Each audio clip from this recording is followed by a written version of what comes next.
सच तो यह है कि अयोध्या आंदोलन ने संघ परिवार को एकजुट होने का मौका दे दिया और आंदोलन से निपटने में लगे मुलायम सिंह यादव को एक नई पहचान दे दी, जो वीपी सिंह पर भारी पड़ने लगी थी। लेकिन सवाल था कि अयोध्या आंदोलन को लेकर जो नजरिया कार सेवकों या राम भक्तों का था, क्या वही सोच संघ परिवार की भी थी? दरअसल नागपुर के संघ मुख्यालय में उस वक्त सरसंघ चालक देवरस अयोध्या आंदोलन पर पैनी नजर गड़ाए हुए थे और पहली बार उन्हें एक बात समझ में आ गई कि राम नाम जपते हुए देश के हर गांव में आरएसएस पहुंच सकता है।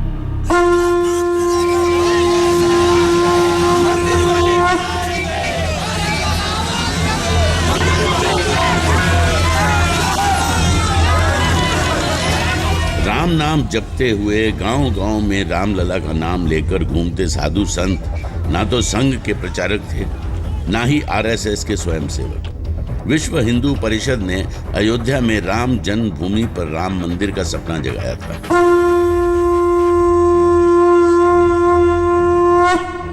मंदिर कैसा होना चाहिए, कैसे बनना चाहिए, ये सब साधु संतों के निर्णय पर छोड़कर आंदोलन की शुरुआत की थी। तो देश भर के राम भक्त साधु संतों की सीधी शिरकत ही आंदोलन में शुरू हो गई।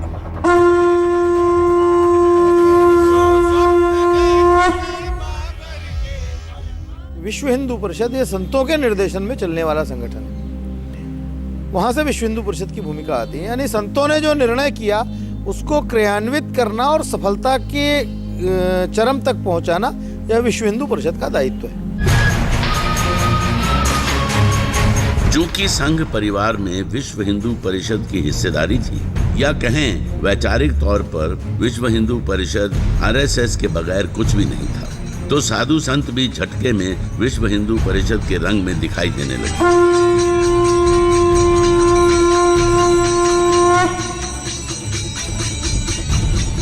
विश्व हिंदू परिषद के नेता भी खुद में साधु संत देखने लगे। जहां भी अयोध्या में कार सेवा या राम मंदिर निर्माण को लेकर बैठक होती, ये लकीर खींच पाना वाकई मुश्किल हो गया कि कौन साधु संत है, कौन आम आदमी के तौर पर कार सेवा के लिए आया है, या फिर राम भक्तों के रेले में कौन संघ परिवार से नहीं जुड़ा है। पूरे भारत में फैलेगा। जय सिया राम। हमेशा मुद्दा राजनीतिक ही था, क्योंकि ये एक आरएसएस का हिस्सा है और जिनका मतलब चाहे वो यही है कि भाई हमारा कुछ लेने देना नहीं, हम कल्चरल बॉडी हैं, लेकिन ये बात गलत है। वो उसी तरह करते हैं। उफ, ये हालात, और वाकई हालात बताते हैं कि अयोध्या आंदोलन में ही संघ अपना विस्तार देखने लगा था। विश्व हिंदू परिषद की सदस्य संख्या तेजी से बढ़ रही थी और आप कल्पना कर सकते हैं, आजाद भारत में किसी संगठन के सदस्यों की संख्या इतनी नहीं बढ़ी जितनी उस वक्त विश्व हिंदू परिषद की बढ़ी। यहां तक कि आरएसएस की जगह देश में तमाम लोग विश्व हिंदू परिषद के सदस्य बनने लगे।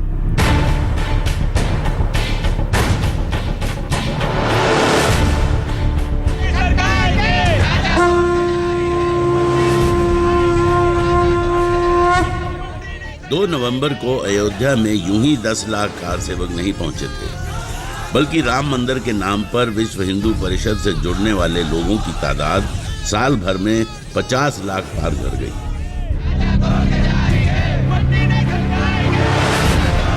विश्व हिंदू परिषद फैलने लगा और हालात ये भी हो गए कि विश्व हिंदू परिषद नेता अशोक सिंघल की आवाज संघ परिवार के हर संगठन पर न सिर्फ भारी पड़ने लगी, बल्कि स्वदेशी जागरण मंच हो या वनवासी कल्याण संघ या फिर किसी भी तर्ज पर संघ परिवार के छोटे बड़े 40 से ज्यादा संगठन, सभी के सुर अशोक सिंघल के साथ थे।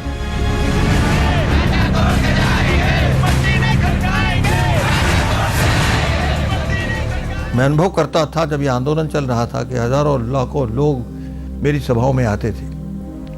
लगभग 250 सभाएं मेरी 3-4 वर्ष में हुई होंगी, जब से हम लोगों ने ये शिला पूजन का कार्यक्रम लिया था, तब से लेकर के बड़ी बड़ी सभाएं होती थी।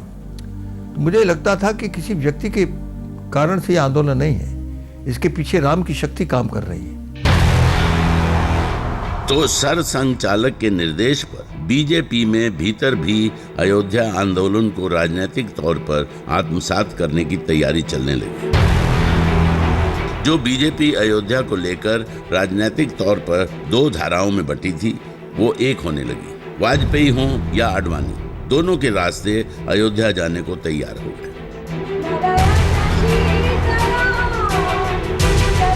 राजनीतिक तौर पर बीजेपी ने राम जन्मभूमि को लेकर जैसे ही संकेत देने शुरू किए, वैसे ही खुले तौर पर दिल्ली में वीपी की सरकार गिराकर चुनाव में कूदने और यूपी में मुलायम सरकार को हटाने के नारे लगने लगे।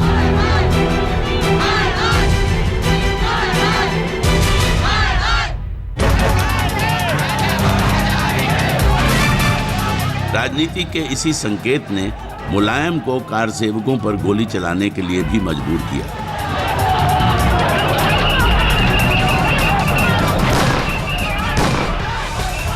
और 2 नवंबर को फैजाबाद में कितने लोग मरे, इसको लेकर अयोध्या आंदोलन अगली बिसात बिछाने में लग गया।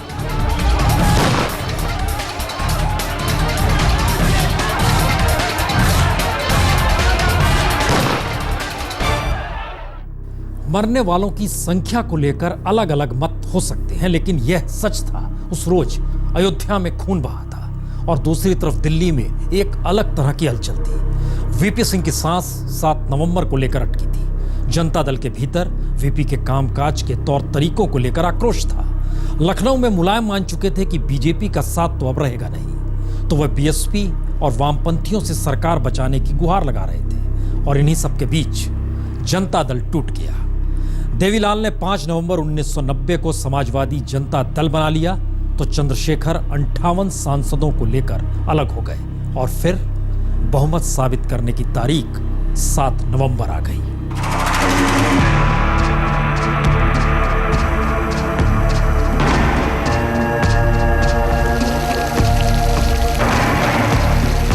संसद में जब प्रस्ताव आया तो वीपी अपने ही कटघरे में खड़े थे।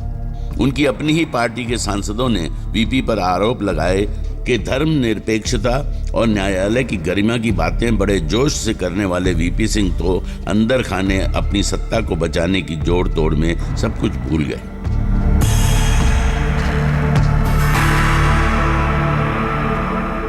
इनके चेहरों को देख लो, इनको पहचान लो, इनकी मनोवृत्ति को समझ लो। वामपंथियों ने भी उंगली उठाई।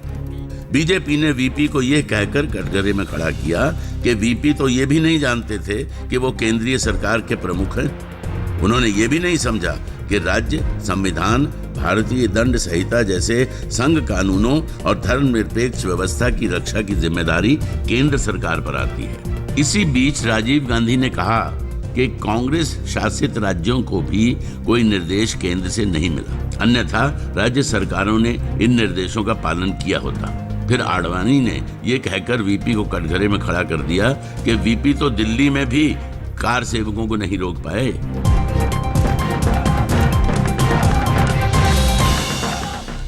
तो वीपी सरकार 356 के मुकाबले 151 वोट से गिर गई और बफोर्स घोटाले से उपजे देश के आक्रोश की बिसात पर बनी सरकार को मंडल और कमंडल के मोहरों से ही मात मिल गई। राष्ट्रपति ने वीपी को कहा कि अगली व्यवस्था तक पद पर बने रहे, लेकिन 24 घंटों के भीतर राजीव गांधी ने नई सरकार की बिसात बिछा दी। चंद्रशेखर से मीटिंग कराई है, यह बात उन्होंने आर.के. धवन से कही। धवन ने बिना देर किए चंद्रशेखर का दरवाजा खटखटाया और कहा, राजीव गांधी आपसे मिलना चाहते हैं, लेकिन समस्या सुरक्षा की है, तो आप हमारे घर आइए, मेरा भांजा आपको लेने आ जाएगा। धवन साहब नमस्कार। नमस्कार राजीव। नमस्कार नमस्कार। आइए आइए बैठिए। आइए बैठिए। और कैसे हैं आप? मैं बिल्कुल। क्या हाल है चंद्रशेखर जी? भाई मेरे हाल तो ठीक है, लेकिन देश के हालात बहुत खराब हैं। आप बिल्कुल सही कह रहे हैं। अगर स्थिति संभाली नहीं गई तो देश टूट जाएगा। तो क्या राय है आपकी? मेरे राय में तो इस समय कोई सरकार बननी चाहिए।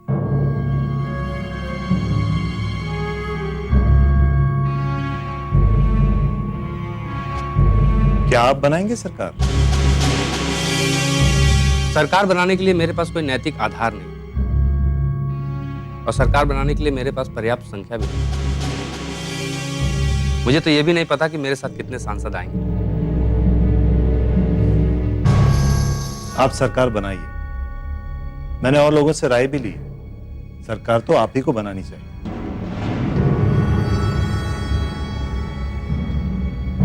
लेकिन कैसे? आप सरकार बनाते हैं तो मैं पूरी तरह से समर्थन करूंगा। जी, चंद्रशेखर समझ चुके थे कि राजीव गांधी उसी हवा को देख रहे हैं जिसे वो देख रहे हैं, यानी देश में चुनाव कोई नहीं चाहता। तो चंद्रशेखर को लगा कि हालात ठीक किए तो जा सकते हैं, लेकिन कुछ वादे राजीव गांधी से लेने जरूरी हैं। तो चंद्रशेखर ने दांव सीधा चला।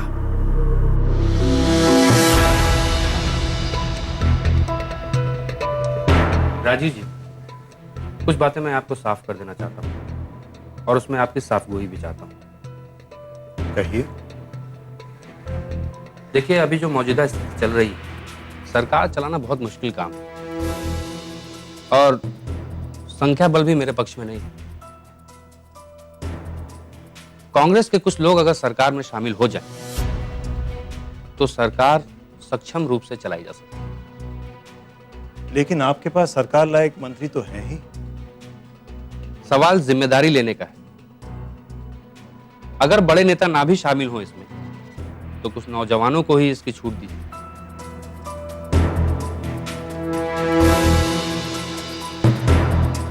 आप कह रहे हैं तो 1-2 महीने बाद हमारे कुछ लोग शामिल हो जाएंगे। ठीक है, लेकिन हाँ, आपको एक वादा और करना पड़ेगा कि आपको कोई भी बात करनी हो, आप सीधा मुझसे बोलेंगे। अगर स्वीकार करने योग्य हुआ तो मैं मानने में बिल्कुल भी देर नहीं करूंगा और अगर कोई भी कठिनाई हुई तो मैं आपसे बात कर लूंगा। ठीक है, ऐसा ही होगा।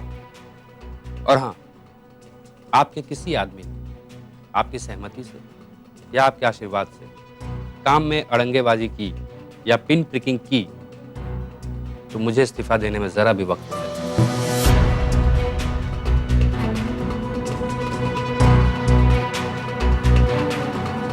ठीक है, अब आप सरकार बनाइए और राष्ट्रपति से जाके मिलिए। ठीक है।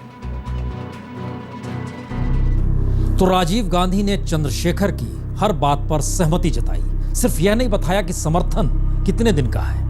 और अगले ही दिन चंद्रशेखर जब राष्ट्रपति से मिले तो राष्ट्रपति ने भी चंद्रशेखर के सामने कोई शर्त नहीं रखी, ना ही राजीव गांधी से मुलाकात में हुई बातचीत के बारे में कुछ पूछा।